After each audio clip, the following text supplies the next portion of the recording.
ഒരു അപകടം പറ്റിയ പേഷ്യൻറ്റിന് ഹെഡ് ഇഞ്ചുറി ഉണ്ടോ, സ്പൈൻ ഇഞ്ചുറി ഉണ്ടോ എന്ന് എങ്ങനെ സസ്പെക്റ്റ് ചെയ്യാം എന്ന് പലരും ചോദിച്ചിട്ടുണ്ട്.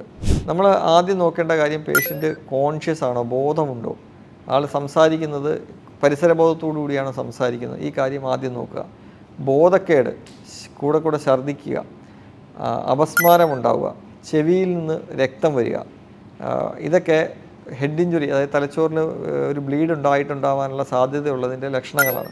ഇങ്ങനെയുള്ള കാര്യങ്ങൾ കണ്ടു കഴിഞ്ഞാൽ, അല്ലെങ്കിൽ കൈക്കോ കാലിനോ മൂവ്മെൻറ്റിന് പ്രശ്നം വരിക, കൈക്കോ കാലിനോ നല്ല തരിപ്പുണ്ടാവുക, ഇങ്ങനെ എന്തെങ്കിലും ഉണ്ടെങ്കിൽ സ്പൈൻ ഇഞ്ചുറിക്ക് വളരെയധികം സാധ്യതയുണ്ട്. ഇത്തരം പ്രശ്നങ്ങൾ എന്തെങ്കിലും കണ്ടു കഴിഞ്ഞാൽ ഒരു CT സ്കാനൊക്കെ എടുത്ത് നോക്കാൻ സാധിക്കുന്ന, ഹെഡ് ഇഞ്ചുറിയുടെ ട്രീറ്റ്മെൻറ്റ് ലഭിക്കുന്ന അത്യാവശ്യം സംവിധാനങ്ങളൊരു ആശുപത്രിയിലേക്ക് വേണം ആളെ ഷിഫ്റ്റ് ചെയ്യാനായിട്ട്.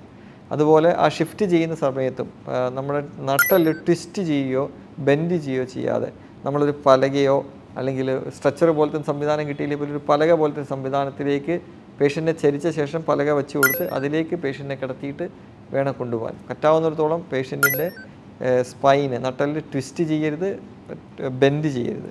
കാരണം നമുക്ക് അറിഞ്ഞുകൂടാ സ്പൈൻ ഇഞ്ചുറി ഉണ്ടോ ഇല്ലയോ എന്നുള്ളത്.